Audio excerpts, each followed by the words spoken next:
Hey, what's going on everybody? Back again with another update on my dividend investing portfolio. So if you're new to the channel, I'm a Canadian investor buying dividend paying stocks, mostly on the Toronto Stock Exchange, and just documenting my experience and my journey starting from scratch and slowly growing. So right now I'm sitting at a stock value of $15,340, and that's been across the last 7 or 8 months, I suppose. And you can see that the dividends are slowly increasing. Basically, my best month yet was last month, March, at $35.91. And I'm projecting an estimated annual dividend income of $589 or about $50 per month. So the reason why I haven't hit $50 yet is because I'm trying to catch up. I'm always buying stocks every week, and I just basically have to wait until the ex-dividend date. So this is a little bit of an estimate, but I'm always trying to catch up to that number. But that's really nice. It's just $50 in pure passive income per month that I'm using to reinvest into these stocks. So since I started, basically I'm up 13.4%. That's a total gain of $1,850. And you can see here that 134 of that is from dividends, and the rest, which is quite a lot, is actually from the capital appreciation of the stocks, mostly recovering from COVID. But I have $285 in the account today, and I'm going to be spending it on some stocks, mostly REITs. And then we're going to come back afterwards at the end of the video and just check to see how much the annual dividend income has increased. So when we look at my sector breakdown, we can see that utilities is by far my biggest sector. There's been just amazing opportunities in the last few weeks and months to buy into utility companies, and I've been doing that.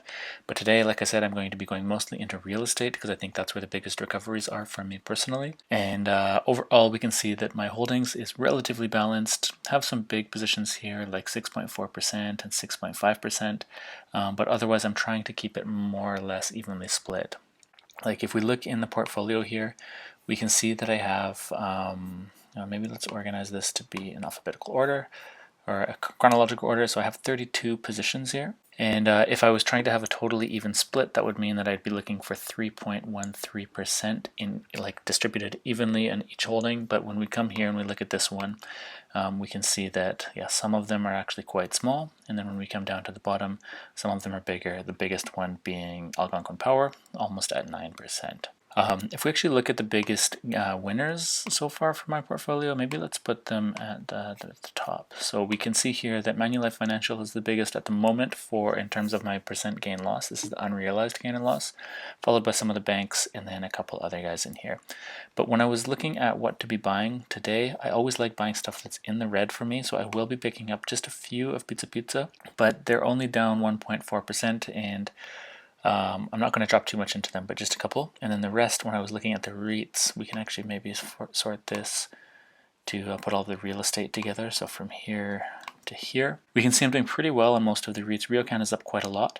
Smart Centers and Allied Properties and H&R are also up quite a lot. And the Northwest Health and Granite Real Estate, not so much, but they're also all positioned pretty well, I think, for recovery. So if we actually look in the spark lines and then take a look here at some of the REITs. Let's start with REI.UN. So when we look, actually, I think the 5-year is probably the best to look at. They are starting this climb back up, and I think compared to a lot of the other positions that I have or the stocks that I have, I think this is going to be in the short term one of my best chances to get also like a massive recovery in the stock price. And then same when we look at Smart Centers. Smart Centers is almost caught up, actually. It's doing really well. So I'm going to drop in a little bit there too, just to get that last little like 10 or 20% of recovery. And also AP.UN, this is Allied Properties. These guys don't have that same flat trend. They were like just constantly increasing for the last 5 years and hit really hard by the pandemic, and they're not actually recovering as fast. But I'm hoping that I can jump back on that increase if it hopefully does continue. So I'm going to be putting in some more into these guys today as well. And then also when we look at HR.UN, this is another real estate one. Again, these ones are relatively flat, but I still think there's a pretty good, 25% or so left to recover. And then also I think the last one in here, Northwest Health. These guys have just slowly increasing, and so I'll just always drop a little bit into this. And then when we look at Granite, I'm not actually going to be buying any Granite today, but this is one of my biggest positions, or one of my biggest holdings. And they just have, in general, like a long-term growth going on. It's been a little bit leveled out in the last few months, and they're quite expensive, so I'm going to hold off on these today. But you can really get an idea, like if you compare this to some of the other tickers or stocks that are in the portfolio, A lot of these stocks have recovered in the last year, but I think the REITs, where are they? The REITs still have the best opportunity at the moment for me. So that's what I'm going to be doing today. So let's jump into Wealthsimple Trade, which is the broker that I use to buy and sell the stocks. And if you're in Canada, this is a really good option. It's zero commission trading. So you don't have to pay every time you buy and sell a stock, which is something that I really like doing because I often put in only like 1 or 2 stocks at a time in each purchase, which gets really expensive if you're paying $10 or $5 with some of the alternatives. So there's a link in the description below if you'd like to try it out. But otherwise, let's just get started. So I wanted to pick up Pizza. PZA. Now these ones are actually quite cheap. They're only $10.35 and I'm only planning to pick up 2 today. Just want to just very slowly average into this one. Not too worried about just jumping in just because it's down 1%. But basically they have a very strong yield of 6% and I'm happy to just slowly increase over time. In the Google Sheet as well, I didn't look at EIF, but I was also looking to pick up just one of these guys today. This is a company that has like a lot of aviation, aerospace, manufacturing, a whole bunch of random companies, kind of an industrial focused company, a high yield, monthly dividend, and let's see if we can see here. They've pretty much fully recovered from the pandemic, but you can see, and I think it was the last week, we've just dropped a little bit here, and so I'm just going to jump on that while I can. And just only take one and kind of see where that goes, because I'm up 13% on these, so I don't want to put in too much money at this moment, but I think I'll just take one at a market buy.